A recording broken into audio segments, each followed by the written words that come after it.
Bonjour tout le monde, bonjour Amaury. Salut Alain, bonjour à vous. Merci d'être Tu vas là. bien? Tu vas bien? Bah ouais, ça va bien et toi? Ça va impeccable. Déjà, la première question que je pose toujours dans le chat, dites-nous si vous nous entendez bien, si vous nous voyez bien. Voilà, pour être sûr qu'il n'y ait pas de problématique là-dessus. Je vois qu'il y en a déjà qui sont arrivés, on va les laisser arriver tranquillement. Donc, très heureux de te revoir, Amaury, parce qu'on s'est déjà vu lors d'une des dernières SE Garden Party, où tu avais présenté une super conférence justement sur Google à la mémoire courte. Et je voulais en parler, comme je t'ai dit en préambule, parce que franchement, j'ai adoré cette conférence et on voit encore trop souvent des prospects. Oui, bah, mon site bouge plus ou mon site avance plus. Ouais, mais ça fait combien de temps que tu l'as pas touché? Et des fois, j'ai des réponses incroyables hein, de mecs. Ah bah mon site n'a pas bougé depuis X années. Et tu dis oui, bah, forcément, ça marche pas forcément dans ce sens-là. Donc voilà, je remettrai le live de cette conférence, voilà, parce qu'elle est vraiment super intéressante. Et en plus de ça, bah voilà, la prochaine SEO Garden Party arrive au mois de juin. Ce webinaire vous est offert par Links Club, plateforme de vente de liens, sur laquelle vous pouvez vous inscrire et vous aurez 30 euros de bienvenue, comme toujours. Donc voilà, n'hésitez pas. Et pour parler un petit peu du webinaire d'Amaury qui arrive, il va nous parler d'intention de recherche. Et j'adore le titre, alors je ne vais pas le spoil, même s'il y en a déjà qui l'ont vu quand même, mais je ne vais pas le spoil de nouveau. Vous allez avoir l'occasion de le voir. Avant de rentrer dans cette superbe conférence, je vais lancer un petit débat tranquillement pour laisser les gens arriver. Amaury, qu'est-ce que tu penses de ce que je vois régulièrement sur LinkedIn ces derniers temps, qui dit que les meilleurs consultants SEO sont chauves? Ah ouais, tu lances un débat fort là, Bah ouais, direct. bah ouais. Écoute, Je sais pas. Moi, honnêtement, j'ai mon avis, mais j'aimerais bien entendre le tien, quoi. ouais, est-ce qu'il y a une réponse de Normand, ce serait pas la meilleure? C'est est-ce qu'il y a des gens sur scène aujourd'hui qui ont des cheveux? On va laisser le chat répondre. Voilà, voilà. Mais bref, on va essayer de faire cheveux ou pas une conf qui va vous intéresser. Et, euh, et effectivement, si vous n'avez pas vu la conférence sur l'actualisation de contenu, à quel point c'est chouette de construire un site internet, mais derrière, quoi qu'on en dise, il va falloir l'entretenir. Et qu'est-ce qu'on peut faire pour le faire facilement, bien identifier ce qu'on va aller justement prioriser pour le mettre à jour. Je pense que tu mettras, ou ton équipe mettra le lien dans le chat, vous pourrez l'avoir après. Là, restez avec nous en direct, parce que c'est la meilleure façon pour pouvoir poser vos questions dans le chat. Je crois que Alain, aujourd'hui, contrairement à l'autre conférence, pourra interagir pour que vous puissiez poser vos questions live sans même attendre la fin. Je ne vous garantis pas d'y répondre tout de suite, parce que si ça se trouve, la slide d'après vous présentera quelque chose qui y colle. Mais en tout cas, on est là ensemble pour 1 heure. J'ai préparé plein de choses chouettes pour vous. Donc, regardez cette conférence, prenez des notes si besoin. On aura un petit bonus à vous proposer pendant la conférence. Et puis, si vous avez apprécié, vous pourrez aller voir la conférence que j'avais faite à la Garden Party et dont vous aurez le lien. Voilà, on va lancer tout doucement la conférence. N'hésitez pas, de nouveau, je le répète, à bien poser vos questions. Le but du jeu, c'est que j'essaye d'interagir avec Amaury, avec vos questions tout du long de la conférence et qu'on n'attende pas la fin si vraiment on peut y répondre dès à présent. Le replay sera disponible et ainsi de suite. L'intention de recherche, moi, j'aimerais quand même vraiment dire un mot en avant, même si je sais qu'Amaury va forcément en parler. Mais voilà, c'est vraiment très, très, très important parce que je reçois encore beaucoup de prospects à chaque fois qui me disent, voilà, j'ai travaillé ma page, j'ai ci, j'ai là.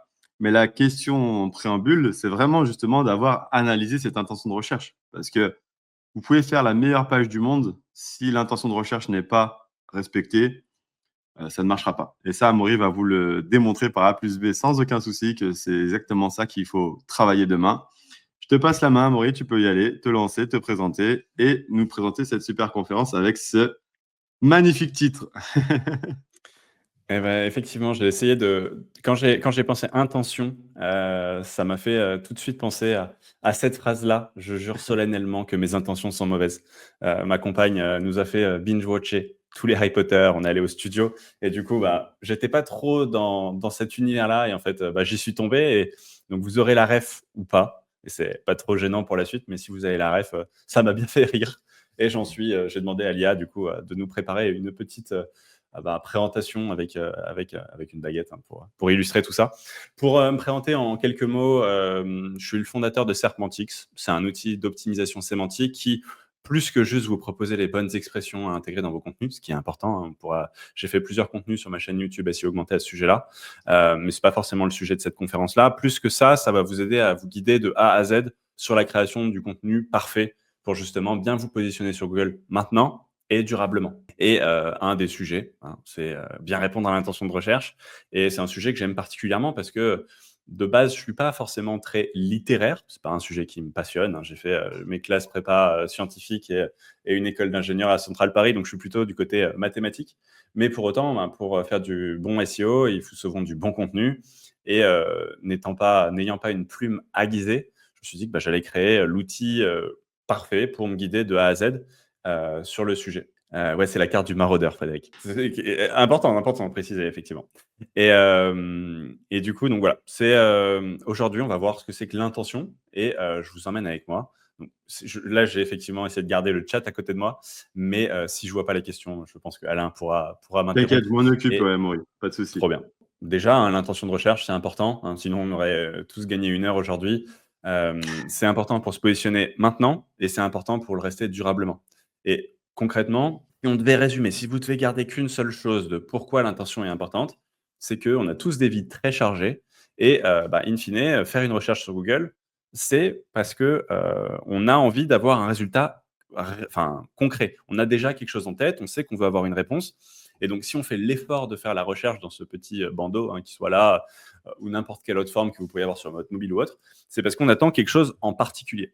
Et on attend quelque chose en particulier, et c'est exactement ce que nous, du coup, de l'autre côté, hein, le côté créateur, on va devoir faire pour justement bien répondre au côté consommateur, qui est le visiteur qui va essayer de trouver notre site internet, enfin, en tout cas à qui on veut montrer notre site internet. Et ça a un double bénéfice. On en parlait juste avant, c'est de bien se positionner maintenant et de durer dans le temps. Et si on commence directement avec un exemple, hein, j'ai essayé justement de vous illustrer avec des cas concrets tout au long de la conf pour bien montrer ce que c'est que l'intention, et les éléments importants autour de ça. J'ai pris l'exemple de salaire brut net, donc, que j'ai cherché sur Google, et voilà le résultat que j'ai sur la droite. Je sais, c'est un peu petit, mais si vous le faites de votre côté, vous verrez. Et concrètement, là, on va aller regarder chaque détail, chaque résultat les uns après les autres. Mais je peux vous dire dès maintenant, au-delà du fait que je les ai tous cliqués, hein, comme vous pouvez le voir sur la couleur des liens, au-delà du fait que j'ai mis une flèche partout, elles ont un point en commun, un point en commun dans ce top 10. Et le point en commun, il est là. J'ai mis du coup la position dans ce petit entouré. Et concrètement, sur salaire brut net, premier résultat, globalement, quand j'arrive, j'ai ça à l'écran. Deuxième résultat, un petit peu plus bas, j'ai ça à l'écran. Et il s'avère que c'est aussi le même calculateur que j'ai en quatrième. Troisième résultat, j'ai ce calculateur-là. Cinquième, j'ai ce calculateur-là. Et sixième, j'ai ce calculateur-là. Concrètement, quand je tape salaire brut net, la raison qui me pousse à aller faire cet effort de recherche, c'est parce que probablement, j'ai pas envie de savoir quel est le calcul mathématique qui me donne la relation entre mon salaire brut et mon salaire net, suivant les X milliers de situations possibles qu'on peut avoir en France. Non, je veux savoir, parce que je suis en train de faire une recherche d'emploi, parce que je suis en train d'essayer de négocier une augmentation, enfin plein de raisons possibles, mais je veux savoir combien je vais pouvoir avoir à la fin du mois par rapport à ce que je vais demander à mon employeur, par exemple, ou inversement. Et si on continue à descendre, hein, donc là, vous aviez juste avant la présentation avec le top 10, mais là, si je continue à descendre et que je regarde à nouveau tous les liens, je vois que le premier à faire l'impasse, donc le 14e résultat, c'est le 4e résultat de la page 2, c'est ce site-là, expectra.fr, qui est un énorme site, hein, enfin, il y a quand même 1500 liens, 1500 RD, donc liens depuis des domaines différents, avec un énorme trafic. Et eux, sur cette page, on est clairement sur un article de blog. On a, je l'ai caché avec justement cette fenêtre-là qui me permet de montrer la puissance du site et ce qui va expliquer justement qu'il puisse faire une impasse sur l'intention principale. Mais en fait, OK, le site est titanesque, mais in fine, ils ont fait l'impasse, ils sont page 2, quoi. Globalement, ils sont pas là, quoi. Et si je regarde aussi ici ce que ça va donner, et imaginons qu'ils se soient bien positionnés, je peux avoir un principe qui s'appelle le pogo sticking, où là, désolé pour le premier résultat, hein, si vous me regardez dans la conf, promis, je ne réitérerai pas, mais quand les gens vont cliquer sur le premier résultat, sur le deuxième résultat, revenir en arrière et cliquer sur le résultat d'après, par exemple, ça, c'est extrêmement mauvais signal pour Google parce que Google, il ne sait pas exactement à tout moment quel est le meilleur résultat. Donc, des fois, il fait des tests et il va analyser justement les interactions des utilisateurs pour savoir si ça leur a plu ou non. Et l'utilisateur, assez rapidement, il va voir si ça lui plaît ou pas. Si il galère à trouver un calculateur, et là on le voit, hein, par exemple, vous le voyez rapidement sur ce GIF, mais l'outil, il y a écrit chargement de l'outil. Potentiellement, s'il se charge trop longtemps, bah, moi en tant qu'utilisateur, ça va me frustrer, contrairement à ce premier résultat qui s'affiche très vite, qui a le calculateur qui est instantanément présent, qui a l'air d'être avec le bon ratio entre complexité et enfin, et, euh, et performance, enfin, en gros, qui a le bon niveau de détail, mais qui est quand même simple à utiliser. Et du coup, ben, si je réponds pas bien, j'aurais beau avoir plein de critères qui pourront me positionner, du lien, du contenu optimisé, tout ça, in fine, les utilisateurs vont mal le vivre et donc pouvoir aller chercher ce que j'ai écrit là, le pogo sticky. Et donc, si je remets cette capture d'écran qu'on avait au début de cette partie-là, c'est l'objectif, donc dans l'intention de recherche, c'est de faire une collaboration. Google, c'est une entreprise, elle veut gagner des sous. Pour gagner des sous, il faut qu'elle monte des pubs et il faut que les gens reviennent. Donc, il faut qu'elle propose exactement ce que les utilisateurs vont vouloir quand ils font une recherche. Transformer un mot-clé qu'ils ont tapé dans la barre de recherche en une réponse exacte à ce qu'ils avaient en tête.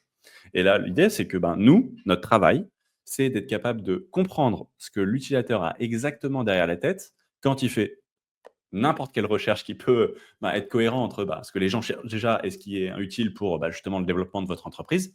Et faire la liaison entre ce mot-clé-là et justement l'intention, la réponse parfaite et optimale à ce que l'utilisateur va vouloir. Et donc collaborer avec Google pour proposer la meilleure réponse, quelle que soit la requête sur laquelle on va se positionner, maintenant et dans la durée. Et pas essayer juste de se positionner premier par un hack ou je sais pas, qui va du coup potentiellement s'étioler au fur et à mesure. Voilà ce que c'est que l'intention de recherche. Donc, si on vous demande demain à une soirée, ce qui arrive très souvent, ce qu'est l'intention de recherche, j'espère que vous pourrez retrouver ces éléments-là et que ça vous aura aidé à préciser ça. T'as un truc que tu voulais dire, Alain? Non, non, c'est tout bon. Allez, Continue. ça marche. Ok, bon, on sait ce que c'est l'intention de recherche, mais trop souvent, hein, je vois ces éléments-là qui apparaissent, 4 catégories d'intention. Ça, c'est un outil, donc c'est la visualisation d'un outil en particulier, mais on le voit globalement partout, hein. C'est 4 catégories d'intention: informationnelle, commerciale, transactionnelle, navigationnelle. Ok, c'est chouette. Là, on voit gâteau d'anniversaire, il est informationnel, commercial et transactionnel. Dessin gâteau d'anniversaire, c'est informationnel. Là, on a machine à café grain, commercial et transactionnel. Ok, trop cool. Mais c'est ce que les outils ont envie de nous, enfin, on nous montre tout le temps. Et in fine, c'est assez compliqué, je trouve, de me dire, je sais que, allez, disons, moulin à café. Voilà, on me dit que c'est informatif et commercial. Qu'est-ce que j'en fais de ça? Et pour aller un petit peu en détail de ce que c'est que ces 4 intentions qu'on essaie de nous vendre, qu'on essaie de nous injecter dans les différents outils, c'est navigationnel, ça va être que l'utilisateur cherche un site web ou une page web spécifique. Informationnel, c'est que l'utilisateur recherche des informations ou une réponse à une question spécifique. Commercial, c'est que l'utilisateur compare des produits ou services avant de prendre une décision d'achat. Et transactionnel, c'est que l'utilisateur est prêt à effectuer une action, souvent un achat. Bref, on sent qu'il y a un petit peu aussi derrière ces éléments-là, une notion d'avancement du prospect. Mais concrètement, ce classement, il va avoir 2 utilités, hein. C'est pas juste inutile. Je trouve que ça a 2 utilités qui sont quand même assez chouettes. C'est 1, première utilité, c'est de classer des requêtes en catégories. On l'a vu tout à l'heure, je vous montrais plein de requêtes avec, des éléments, pour chaque requête, donc informationnelle, transactionnelle. Et en fait, il faut les voir un petit peu comme des gros buckets où on va aller catégoriser nos requêtes en différentes catégories, hein, qui vont nous permettre de pouvoir se dire: est-ce que j'ai assez d'informationnel sur mon site? Est-ce que j'ai du contenu commercial? Est-ce que j'ai bien du contenu transactionnel? Et du coup, pouvoir s'assurer de soit prioriser les bonnes pages, si on veut prioriser par exemple du transactionnel ou de l'informationnel. Bref, ça permet d'agréger des mots-clés et du coup de potentiellement les filtrer en allant privilégier quelque chose qui peut nous intéresser pour justement le déploiement de notre stratégie. Donc ça, c'est la première utilité. Et la deuxième utilité, j'ai initié un peu le sujet juste avant, mais c'est adapter son contenu à l'état du visiteur. Si vous êtes un peu familier avec les termes habituels anglo-saxons du marketing, le tofu, mofu et bofu, ça doit vous parler.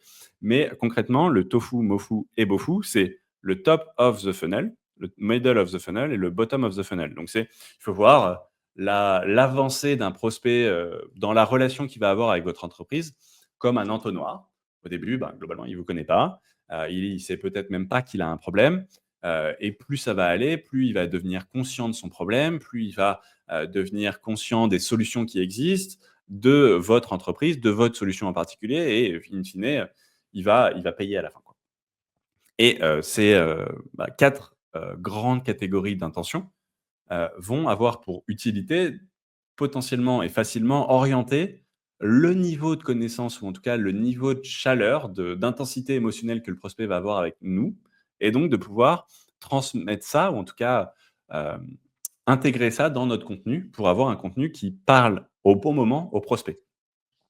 Et donc, notre catégorie informationnelle, on va plutôt être assez haut dans le tunnel. Donc, potentiellement, on va on va pas aller mettre en avant fort un CTA qui va être plutôt orienté très achats, mais peut-être qu'on va aller sur quelque chose d'un peu plus amont avec inciter à une inscription sur une newsletter, à télécharger un livre blanc, un lead magnet. Enfin, ça dépend un peu de votre industrie, mais essayer d'engager l'utilisateur pour capturer justement la relation et pouvoir derrière le faire chauffer progressivement pour l'amener à la première la première interaction qui va vraiment créer de la valeur financière pour l'entreprise, l'achat, et derrière, potentiellement, le nurturing pour arriver à faire du réachat. Et on va voir donc le commercial, le navigationnel qui sera un peu plus avancé, hein, c'est pour ça que je l'ai mis à cheval entre les deux, et le transactionnel où effectivement on est vraiment beaucoup plus bas dans cette phase de transaction. Mais concrètement, donc on a vu ces 4 catégories. Ça a des utilités, mais ça ne nous permet pas de construire le meilleur contenu. Enfin, moi, qui ne suis pas un grand rédacteur, qui n'est pas une plume aiguisée et que j'aime bien sortir, ça ne m'aide pas du tout à créer du beau contenu. Et surtout, avant de parler de contenu, hein, avant de créer ma page, la question c'est quel type de page je dois créer. Et pour ça, on le voit assez vite en fait sur les résultats de recherche. Là, j'ai tapé marre de café et quand je regarde les résultats, on est quand même très orienté article de blog. Quand je tape salaire brut net, hein, ce qui était notre exemple de tout à l'heure, et là, je ne vais pas vous le refaire, mais on est sur des outils. Et tout ça, globalement, intégralement sur toute la première page. Quand je tape café noisette, là, je vais voir différents éléments qui sont des pages produits e-commerce, où je peux aller acheter ce café noisette. Je ne sais pas si on a des experts de café dans la salle, mais voilà, je peux aller acheter mon café comme ça. Si je continue avec un autre exemple, que je prends cravate rouge, par exemple, ou machine à café, et là, je vois que c'est à nouveau e-commerce, mais on n'est pas sur une page produit, on est sur une page catégorie. Et in fine, Ouais, non, tu mais lèves la c'est main. exactement ce que j'allais dire. Là, pour le coup, pour moi, c'est ce que je dis des fois à des prospects, c'est limite la première action que vous devez faire avant de travailler une page. C'est de Complètement. taper votre mot-clé. Et en plus, là, vous avez besoin de aucun outil. Vous tapez le mot-clé que vous voulez travailler sur Google, vous voyez le type de page qui sort, et c'est exactement comme ça qu'il faudra travailler demain. C'est l'une des Ouais. premières actions pour moi, hein. En fait, le truc, c'est que si tu mets le mauvais terreau dans une plante, tu as quand même des chances qu'elle meure, quoi. Et c'est dommage Exactement. de mettre toute l'énergie dans la création d'un contenu optimisé, de qualité, potentiellement coûteux, parce qu'un bon contenu, ça peut coûter cher. Avoir une stratégie de netlinking, avoir les bonnes intentions. Mais en fait, si tu n'as pas la bonne coquille, in fine, tu pourras pas te positionner. Et on le voyait tout à l'heure, hein, c'était pas un outil, il avait beau avoir énormément de RD, une page qui était intéressante, hein, cela dit, in fine, c'était pas le bonne typologie de page, donc elle était mal positionnée et la page 2 s'est perdue, quoi. Et du coup, l'idée, c'est de donner à Google exactement le type de page qu'il attend. S'il veut un article de blog, on lui donne un article de blog. Il veut un produit e-commerce, une page d'accueil, une catégorie e-commerce. Bref, on lui donne ce qu'il faut. Une page standard, il y a plein d'autres Vous allez perdre typologies. moins de temps, vous allez perdre moins d'argent, et ainsi de suite, à travailler de cette manière-là, que de faire d'avoir une première page, puis après de la retravailler parce que vous seriez mal parti au départ, quoi.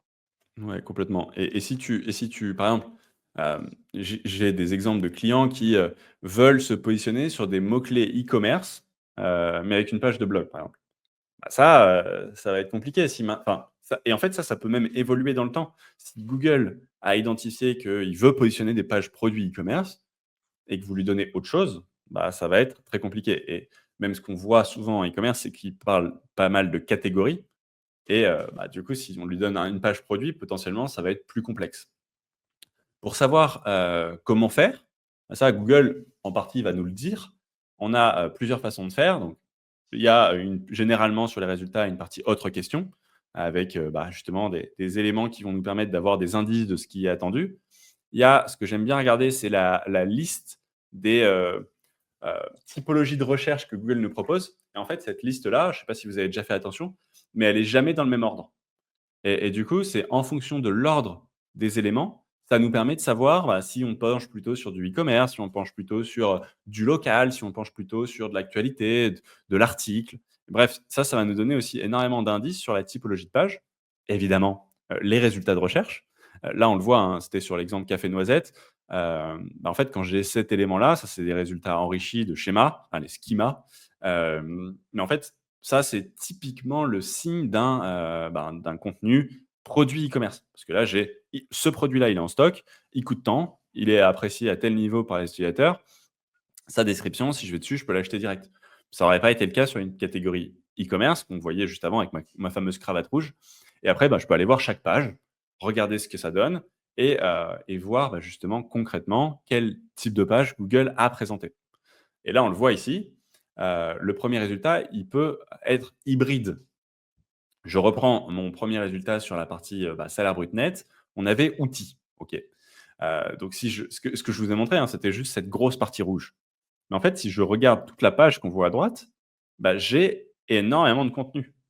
Et donc, c'est pas parce que, je dois faire un outil que je dois forcément, passer à côté du reste.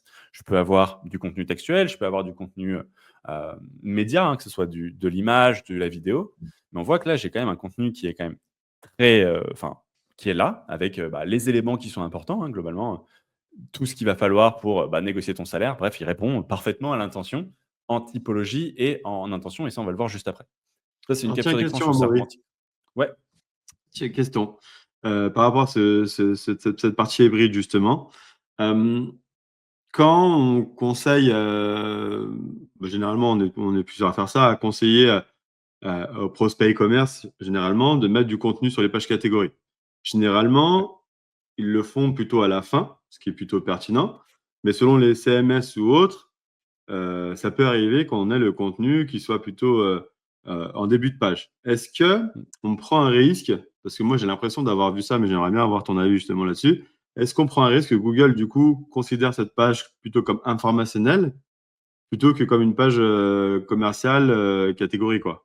Bah, ça, je serais tenté de te dire que ça va toujours dépendre un peu de ta concurrence. Enfin, tu as pas de réponse universelle et tu le sais très bien, sur le SEO. Mais ce que je vois souvent sur du e-commerce, j'ai fait une vidéo qui va sortir là d'ici quelques semaines sur ma chaîne YouTube justement à ce sujet-là très précis. Mais l'idée, c'est que, tu vas, pouvoir mettre ton contenu à différents endroits. On voit assez souvent en haut, en au-dessus des produits, potentiellement du contenu Ouais, avec deux, un trois lire lignes. plus.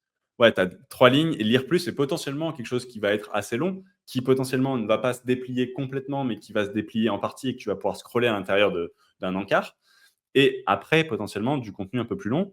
Dans les super sites e-commerce que j'ai pu voir, c'était même avec du contenu entre les différents produits, à différents endroits, histoire de faire un peu de SEO, mais aussi d'aller travailler ta conversion. Parce que, in fine, ce qu'on veut sur du e-commerce, ça va être de vendre. Donc, moi, ce que j'ai tendance à dire, c'est ta partie haute, ça va être très orienté copywriting, enfin très orienté marketing. Et derrière, si tu mets du contenu en haut, ça peut être utile justement parce qu'on sait que plus c'est haut, plus c'est important pour Google. Ça peut être utile pour justement, aller mettre un petit peu de contenu optimisé en haut, donner un petit peu de contexte, mettre tous tes produits et aller, finaliser, justement d'enrichir ton contenu avec des éléments qui sont moins prioritaires pour l'utilisateur, donc qui sont peut-être plus bas dans la liste des intentions de recherche et qui vont, du coup, aller finir de te permettre d'optimiser ton contenu pour, combattre, avec, justement du contenu optimisé qui va te permettre d'avoir cette case-là qui est cochée, pour combattre, tes concurrents qui essaient de te passer devant, quoi. Ok. Est-ce que ça répond à ta question? Ouais, ouais, moi, je le vois un peu comme ça aussi. J'ai tendance à conseiller ça de manière très simple. J'ai tendance à conseiller de mettre 3-4 phrases au début, plutôt les produits, et après le contenu plutôt à la fin. Ouais, Ou après, tu bah, as c'est justement les lire effectivement. plus et autres choses qui peuvent être encore un peu différents. Mais si on parle de manière classique, c'est cette solution que j'ai tendance à proposer, ouais. Ouais, c'est effectivement la plus classique et après, j'ai vu quelques fois des résultats ou des structurations plus exotiques qui avaient l'air de bien fonctionner. Mais in fine, faut aussi se dire que c'est, un arbitrage entre, effort et effet et du coup, ton CMS, il est conçu pour te mettre tes résultats à la fin, ton contenu à la fin, tu vois? Donc, est-ce que ça vaut vraiment le coup d'aller soit dev sur mesure ou de passer, 10 jours à essayer de trouver la petite extension qui te permet de faire autrement? Pas forc pas forcément, quoi. Et là, on le Ouais, je voit, suis hein, d'accord. l'intention, c'est ton calculateur, ton contenu en bas.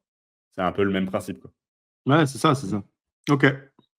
Et tu vois, genre, si tu arrives pas à mettre ton contenu là, tu as toujours le principe de la FAQ, enfin, tu as toujours moyen de mettre ton contenu, Oui. pour une page, s'il y en a besoin. Parce que tu as des pages où il y a pas besoin de contenu, tu vois? Cravate rouge, enfin, comment nouer ma cravate?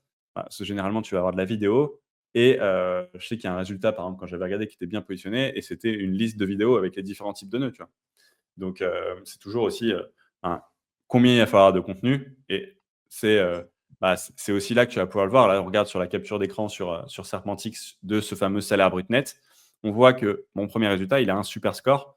Le troisième résultat, il a aussi un très bon score et au milieu, on a un score un petit peu plus faible, mais ce que j'ai souligné, c'est que c'est le site du gouvernement, quoi. Et du coup, ils ont d'autres atouts, que d'avoir du gros contenu et donc en fait, il y a du contenu et ça, tu peux le voir. Si tu as des pages qui sont faibles en contenu, tu vas avoir par exemple, beaucoup d'images, beaucoup de vidéos, et peu de mots et là, on a quand même du contenu qui a, cet outil-là et on verra ça juste après et du contenu quand même avec, une bonne optimisation pour arriver à avoir le meilleur des 2 mondes. Un outil qui est bien pensé et du contenu optimisé. Tiens, bah, du coup, on a une petite question qui rejoint un peu ce que je disais, mais plus sur, du coup, la création. Comment bien structurer son contenu alors? Parce que justement, on disait de faire 2-3 lignes et le contenu en bas, Ouais. pas d'intro, pas d'annonce, et ainsi de suite. Comment toi, tu schématises assez rapidement une page catégorie comme on vient de le dire là? Bah, la question c'est, qu'est-ce que l'utilisateur veut trouver, en fait?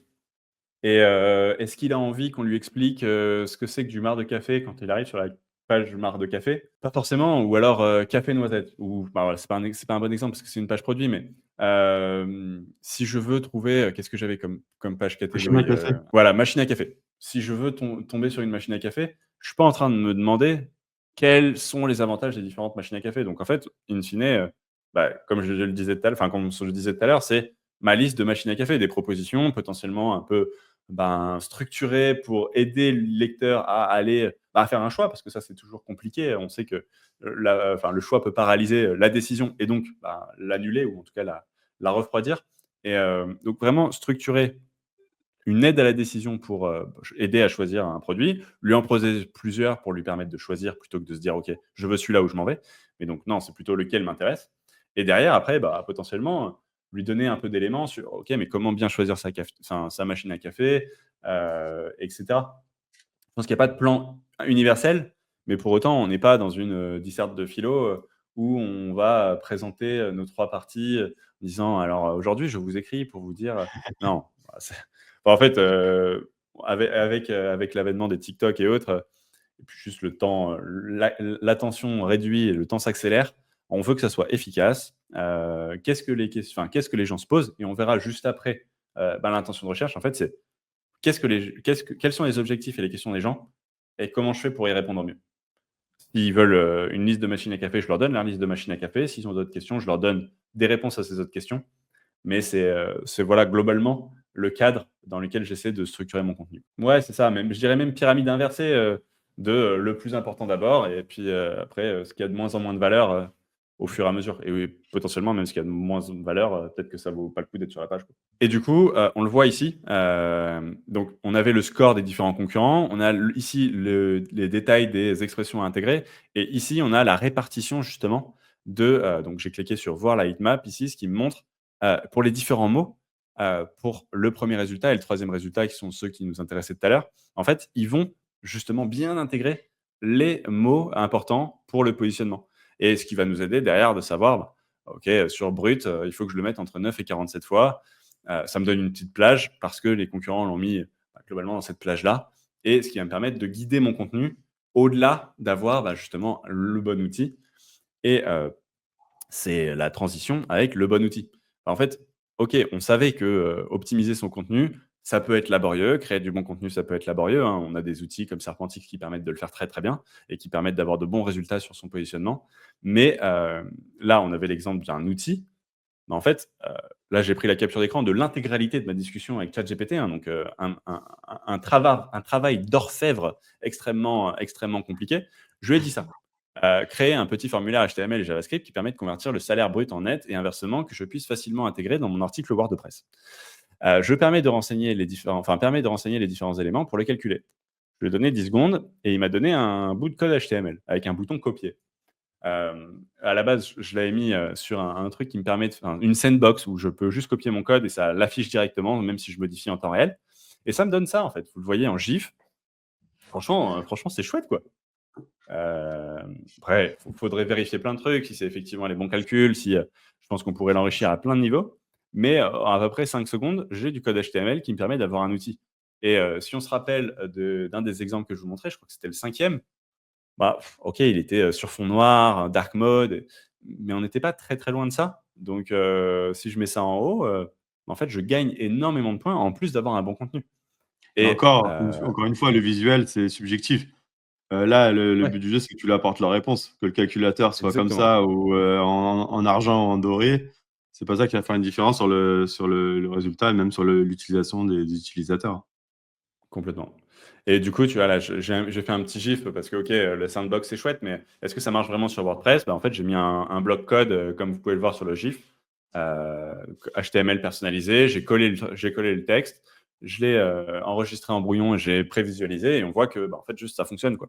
Il me reste à mettre mon code derrière il me reste à mettre mon contenu derrière pour avoir le meilleur des deux mondes et hop, c'est une affaire qui roule, quoi. Donc, le 14e résultat, s'il est en train de regarder la conférence, Il a juste à faire ça.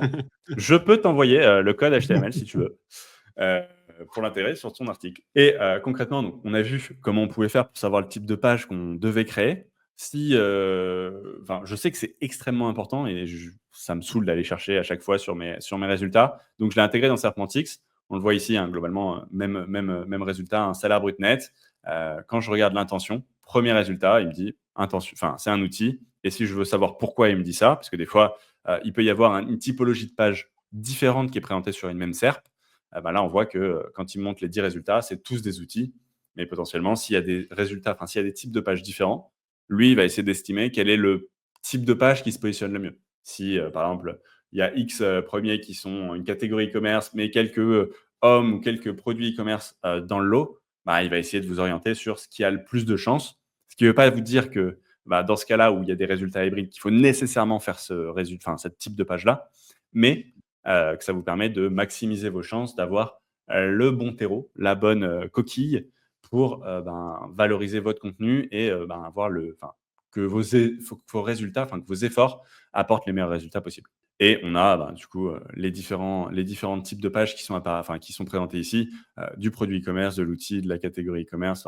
Il y en a d'autres en fonction du type de recherche que vous faites.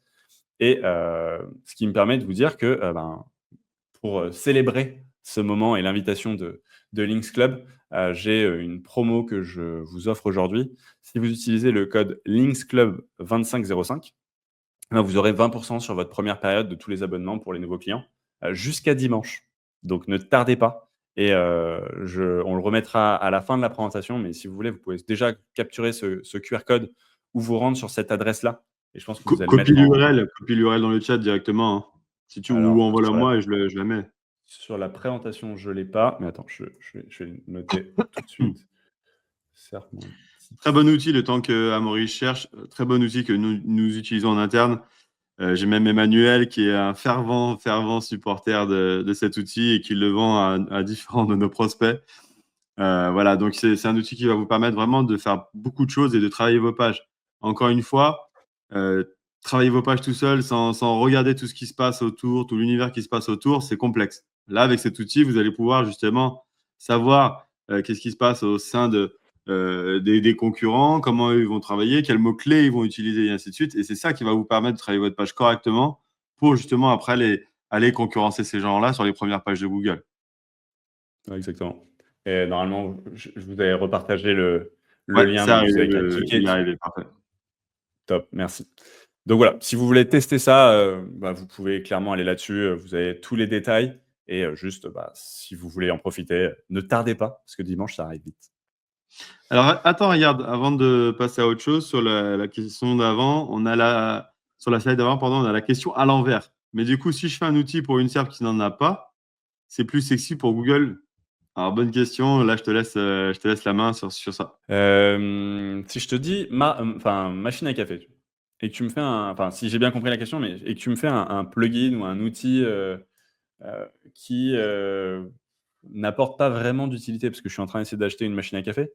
Est-ce que ça n'alourdit pas justement ta page? En fait, je pense qu'il n'y a pas besoin de mettre des outils partout. C'est pas parce que, et là, je vous ai montré avec ChatGPT en 3 lignes, mais il y a plein d'outils de no code. Maintenant, en fait, créer des petits outils comme ça, c'est quand même très simple. Là, on a une complexité de code qui est vraiment minime, mais ça ne veut pas dire qu'il faut en mettre partout pour autant. Qu'est-ce que je pourrais avoir comme exemple? Hem Quel bureau choisir, hein, parce qu'on prend ce qu'on a sous la main. J'ai du mal à imaginer un outil qui va apporter quelque chose facilement, comme valeur à l'utilisateur. Et c'est pas pour rendre plus sexy à Google, c'est est-ce que l'utilisateur va mieux interagir avec ma page? Est-ce qu'il va se dire que c'est un résultat qui est plus pertinent? Et C'est ce si que la j'étais réponse en n'est train pas évidemment de, oui, peut-être c'est qu'il faut ça, mieux c'est ce s'en que j'étais en passer, train de quoi. réfléchir. Mais si une SERP a besoin d'un outil, honnêtement, il y est déjà. Là, aujourd'hui, je vois pas une SERP où il faudrait trouver vraiment le truc où il n'y est pas encore. Mais je pense là tout de suite aux formules de maths, parce qu'on a pas mal ça aussi quand on travaille pour l'école ou ce genre de choses, où on a des Ouais. convertisseurs, millilitres, litres, et ainsi de suite. Tout ça, mais ça existe déjà en fait sur les pages. Donc, trouver une SERP où un outil serait utile, mais n'est pas encore existant. Alors là, il faudrait vraiment trouver une belle niche et pour le coup, tu serais le premier. Mais sinon, il faut que c'est une plus-value, effectivement. Mais je suis pas tu vois, je suis pas opposé à il y en a pas sur la SERP, donc il faut pas en mettre. Oui, C'est est-ce que ça apporte quelque chose? l'utilité. Et Voilà, franchement, si tu l'utilité. trouves quelque chose où tu peux apporter quelque chose et en fait, ça vaut le coup même de faire des tests. Potentiellement, tu penses que ça peut t'aider, tu penses que ça peut améliorer l'expérience des utilisateurs, tu mets un outil et tu regardes comment ta position évolue. Et peut-être qu'effectivement, l'interaction, que ça va apporter avec tes utilisateurs va booster ton positionnement. Et ça, c'est vrai, enfin, on le sait, avec des nav boost équivalents, que les interactions utilisateurs, le trafic qui vient et qui reste, c'est des super signaux pour Google.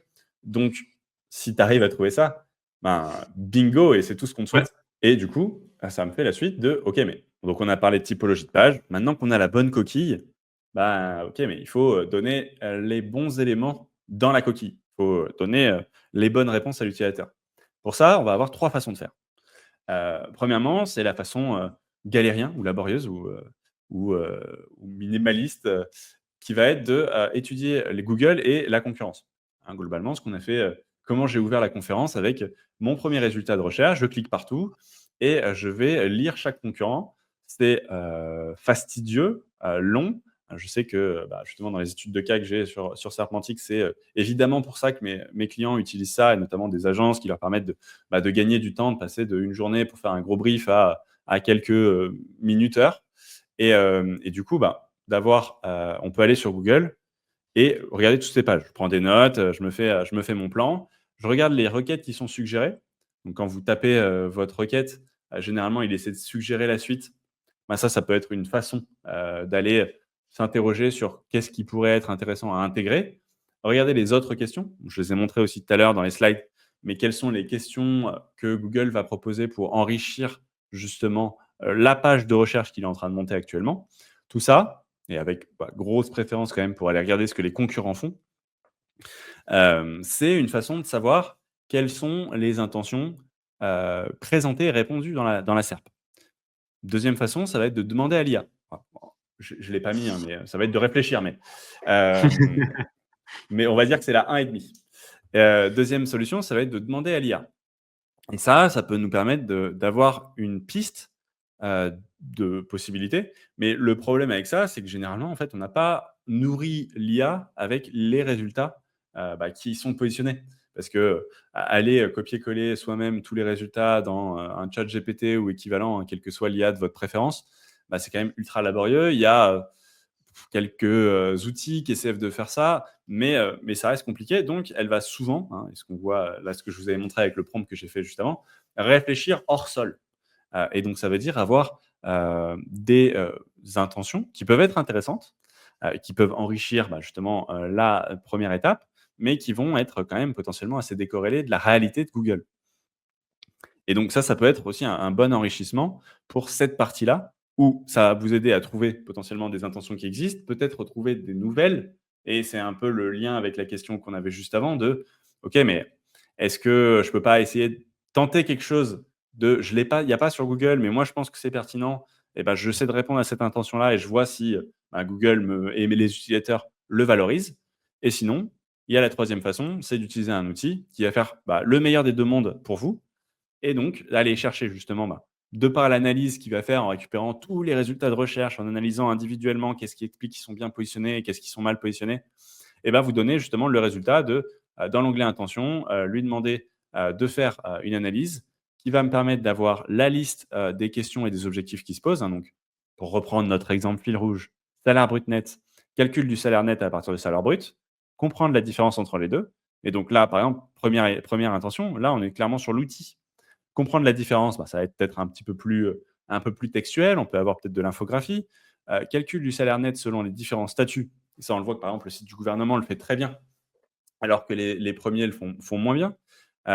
Ressources et informations complémentaires, et on va pouvoir aller potentiellement le site du gouvernement qui explique la différence, qu'est-ce que c'est, les charges patronales, les charges salariales, et cetera. Et du coup, après, en cliquant sur afficher, hein, je crois que dans le GIF, je le montre, mais on voit comment chaque concurrent va répondre à différentes objections, ou en tout cas objectifs, je veux dire, et questions. Et je peux voir pour chaque intention les questions que les gens se posent, comment chaque concurrent y répond, et comment justement moi je vais y répondre. Mais ça, c'est le sujet juste après. Et si vous voulez en savoir plus, un peu une fois que vous êtes sur l'outil, j'ai mis la vidéo directement sur l'intention de recherche où j'en parle encore. Si vous en avez pas marre de m'entendre parler d'intention de recherche, si vous en voulez plus, il y en a encore ici. Et donc, OK, on a notre liste, d'intentions. Ça, c'est quand même la première étape, hein. Globalement, ça va être moi, j'aime bien commencer par ça ou par le plan optimal, mais je vous montrerai ça juste après, pour avoir le squelette d'une page qui va bien répondre. J'ai ma bonne typologie de page, j'ai, les éléments qui vont permettre de, en fait, vraiment, pour revenir à ce qu'on disait avant, c'est faire une collaboration avec Google et répondre et donner exactement à l'utilisateur ce pourquoi il a fait l'effort de faire une recherche chez Google.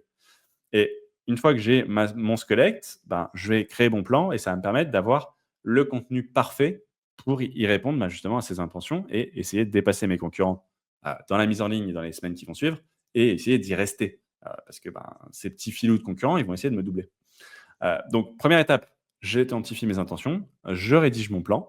Euh, je vous montrerai comment je fais. Moi, j'aime pas trop rédiger, donc j'ai mis une façon pour m'épargner ça. Et ensuite, je valide que mes intentions, enfin que mon plan, ma structure d'article réponde bien aux intentions et que mon article, il réponde bien. Et si c'est pas le cas, je peux ajuster mon plan pour justement aller bien répondre aux intentions pour être sûr d'avoir les éléments qui vont me permettre de positionner. Et concrètement, j'ai un client qui m'avait dit que, justement, ils avaient fait le test entre, répondre à ses intentions et ne pas y répondre et il avait vu un bénéfice sur plein d'éléments. Je ne vous l'ai pas remis là, mais sur l'indexation, donc ça s'indexait plus vite et il m'avait dit que sur le test qu'ils avaient fait, donc je crois que c'était, 150 pages où ils avaient bien répondu aux intentions et autres, ils ne l'avaient pas fait et il y avait 36 de plus, dans l'indexation, que ça a doublé les mots-clés qui étaient visés, donc positionnés, qu'ils avaient gagné des positions et que ils avaient une meilleure stabilité dans le temps de ces positions. Donc ça, vous avez une étude de cas sur le site que vous pourrez retrouver si vous voulez aller un petit peu plus loin sur ce sujet-là. Et donc concrètement, une fois que je suis là et je vais enlever le plein écran pour aller... Est-ce que je peux partager ça? Non, il faut que j'enlève le plein écran. Ah, il est taquin, Mac. Hop. Donc voilà, ici, quand j'arrive sur l'outil, je peux aller sur plan, donc générer mon plan optimal. Là, il va me permettre d'avoir justement, suite à l'analyse qu'il a fait, des résultats qui se positionnent bien, va me construire la structure de l'article qui est optimale. il se réactualise et il va me permettre d'avoir, bien sûr, hop, ici, le plan complet avec donc bien les bons titres, le H1, H2, H3 bien structuré. Et si je vais dans intention, donc là, je l'ai déjà fait avant pour préparer la conférence, mais qui va me permettre d'avoir donc mes concurrents qui, ben, on voit mon écran ou pas là? Ouais, on voit, on voit. Ouais, trop bien, trop bien. Sur la miniature là, l'extrait là, j'avais pas l'élément, mais OK. Et du coup, donc là, j'ai les concurrents, donc comment ils y répondent et je peux aller voir, chaque élément et par exemple ici, je vois que où trouver des informations sur le marc de café, ça y répond pas, donc potentiellement ici, je peux mettre, hem, plus d'informations sur le marc de café et là, si je le passe en titre et que je lui demande de réanalyser, il va pouvoir, justement, réanalyser tout ça et me dire: «Bah, OK, maintenant est-ce que mon plan répond bien à cette intention-là?» Et j'imagine que, je vais avoir un «oui» dès qu'il aura fini son analyse. Bon, bien sûr, les aléas du direct. Bon bref, vous voyez l'idée. L'idée, c'est que je commence par faire mon plan, je vérifie qu'il répond bien à, ma structure. Généralement, le plan optimal, répond quand même plutôt bien à, toutes les intentions ou une grosse partie des intentions principales. Là, on voit que j'ai rajouté cet élément-là et maintenant, effectivement, j'ai bien ce point-là et j'aime bien, justement répondre à ces intentions pour avoir toutes les chances de mon côté avant de passer à l'optimisation dont on avait parlé tout à l'heure. Évidemment, l'actualisation du contenu et ça fait le lien à la conférence dont on a parlé au tout début, que je vous invite à aller voir ou à aller regarder cette vidéo-là, si vous voulez en savoir plus. Mais, c'est pas le sujet du jour et une fois que j'ai ça, je peux donc, avoir validé que mes intentions sont bonnes, contrairement au titre de la conférence et avoir, justement ces petits, éléments grisés qui vont passer et corriger et c'est ce que je vous montrais sur la présentation juste avant. Donc on a le bon type de page, les bonnes intentions à traiter et vérifier que, on a bien répondu et qu'on valide bien ces intentions et que ça nous permet donc d'avoir le contenu optimal pour, faire ce travail collaboratif avec Google de, je lui donne exactement ce que l'utilisateur cherche et ce qui va me permettre d'aller atteindre la première page, la première place. Donc je vous le mettais tout à l'heure, mais si vous voulez tester l'outil, vous pouvez aller sur ce lien-là, donc Serpentix avec les différents éléments que je vous ai montrés, optimisation sémantique, création du plan parfait. Il y a plein d'autres éléments, qui vont de A à Z, l'intention, le maillage interne, les métadescriptions. Bref, vous allez pouvoir vous amuser, vous pouvez le tester gratuitement et si vous voulez aller un petit peu plus loin, vous pouvez profiter du code promo dont je vous parlais tout à l'heure où, vous aurez 20 sur votre première période qui est valable, jusqu'à dimanche. Donc, je vous invite à aller le tester rapidement et à me faire des retours parce que je suis ultra preneur des retours des clients utilisateurs pour pouvoir faire améliorer l'outil. Voilà les grandes lignes de la Ouais. présentation. Je suis, super content, d'avoir pu, vous proposer ça. Merci encore à Lynx Club pour l'invitation et puis, maintenant, c'est le moment des questions. On en a eu quelques-unes pendant la conférence, Ouais. mais si vous en avez Franco, on d'autres, a c'est posé vraiment la majorité des questions intéressantes pendant la conf. S'il y en a d'autres, n'hésitez pas à les poser avant qu'on close ce call. Pour le coup, cet outil, vraiment, moi, ce que j'en retiens pour faire un résumé autre que à Maurice, que c'est son outil, mais c'est que ça vraiment, ça va vous enlever les mots de la tête. C'est-à-dire que là, euh, je le répète, mais pour moi, c'est vraiment l'une des premières actions à faire quand on va vouloir travailler une nouvelle page. Et en fait, avec cet outil, vous allez pouvoir avoir toutes les informations, et quand je dis bien toutes, c'est vraiment toutes les informations qu'il faut pour créer la page. Alors, est-ce qu'on peut dire parfaite? Je ne sais pas, parce il y aura toujours des choses à dire, mais en tout cas, la meilleure des pages possibles pour aller concurrencer vos concurrents sur la page de Google. Et ça, c'est primordial, parce qu'aujourd'hui, quand vous allez travailler votre page, et ça, je le vois encore trop souvent, mais quand vous allez travailler votre page, vous oubliez bien souvent de regarder le top 10 de Google, de regarder l'intention de recherche, de regarder les concurrents. Et ça, il n'y a pas de mystère. Si vous n'êtes pas en phase avec ce que se passe sur Google, vous pouvez penser, espérer tout ce que vous voulez de votre page, ça ne marchera pas. Si Google a pris la décision de mettre ces 10 personnes-là, ces 10 sites-là dans le top 10, il y a une raison, en fait. Il y a une raison, il y a quelque chose. C'est pas de la magie, hein. Donc, s'il les met là, c'est qu'il les a mis là parce qu'ils répondaient à quelque chose. Et si vous voulez en faire partie, eh ben, c'est pas en vous démarquant de façon incroyable, en faisant quelque chose de totalement différent, contrairement à ce qu'on pourrait penser. C'est en essayant de faire quelque chose qui est sensiblement la même chose que eux, forcément en mieux. Alors, en essayant d'utiliser un contenu plus pertinent. Après, on pourrait parler justement de l'expérience utilisateur. Il y a plein de choses comme ça qui pourraient rentrer en compte. Mais en tout cas, pour déjà arriver sur la page 1 de Google, il faudra déjà répondre à ça. Et là, l'outil va vous permettre de ne pas vous casser l'esprit sans 7 ans. Et il va vous dire, bah voilà, vous voulez travailler tel mot-clé, hop, bah voilà comment il faudra travailler tel mot-clé. Il faudra une page comme ça, avec les mots-clés qu'il y a. Et ça, c'est super cool. Voilà, j'espère que j'ai fait une bonne pub pour ton outil Mais de Armory. ouf. Et puis Totalement effectivement, transparent. c'est les bons retours que j'ai des utilisateurs. Je sais que là, j'ai vu passer des messages qui disaient qu'ils étaient contents de l'outil. Donc, merci à vous qui venez sur les lives pour dire ça. Et je sais que dans le dernier live qu'on avait fait ensemble aussi, il y avait des super retours. Et c'est pour ça que je fais l'outil, tu vois. C'est pour ça que je continue à l'améliorer, à le développer. C'est justement pour ces retours-là. Ah, regarde, ça t'es pas qui me assez fait cher. Bah écoute, Corinne, si tu veux, je peux te faire un prix spécial plus cher. Alors, c'est Non, mais vrai, c'est c'est beaucoup, justement, beaucoup trop cher. Ça, c'est sûr. c'est Mais là, ouais, justement vous avez un super outil, franchement, il vous aidera. En plus, là, avec la promotion, n'hésitez pas, hein. c'est clairement pour ça que j'ai créé l'outil. J'avais testé des concurrents et j'étais pas content de la performance de l'outil et potentiellement de l'ergonomie aussi et du pricing, hein, parce que franchement, t'es pas le seul à abuser sur les prix, ce fameux outil cité. Mais du coup, l'idée, c'était de construire un outil qui soit performant, abordable et ergonomique. Et du coup, que ça soit facile à utiliser pour justement créer son contenu, si on ne dit pas parfait, mais optimal pour, un peu comme un bon artiste, bien maîtriser les bases sans avoir à y passer des heures, d'avoir les bons éléments avant de pouvoir, si on veut aller être créatif, prendre quelques libertés sur son contenu pour essayer de le démarquer. Mais in fine, en SEO, on va vouloir cocher des cases. On veut avoir le bon contenu, on veut avoir la bonne typologie de page, on veut avoir répondu aux bonnes intentions, hein, tout le sujet de la conférence. On veut avoir un bon maillage interne, on veut avoir du bon lien, tout le sujet de ce que vous faites. On veut essayer de se démarquer sur les moteurs de recherche, donc avoir des bonnes métas, si toutefois ils sont pris en compte. En fait, c'est quand même un jeu de cochage de cases. Et in fine, cocher ces cases, ça peut être extrêmement laborieux et long et complexe si on le fait à la main. Donc, c'est pour ça que j'ai construit Sapmantix et que je vous le propose pour vous aider à cocher les cases beaucoup plus vite, quoi. Amaury est très présent sur les réseaux sociaux, LinkedIn, Twitter, même sur les events, on peut commencer à le voir un petit peu à gauche, à droite. N'hésitez pas à lui faire un retour sur l'outil et même à aller lui poser des questions sur la conférence que vous avez eue aujourd'hui ou même sur les replays des différentes conférences et tout. Il se fera un plaisir d'y répondre. Et puis, je pense que Trop même bien. pour lui, pour continuer à faire progresser cette super outil, il sera toujours preneur de vos retours là-dessus. Et preuve en est, ce que je vous invite à faire, mais à vous inscrire sur l'outil. Vous trouverez mon mail à peu près partout. Globalement, vous avez un on répond @serpentix.com.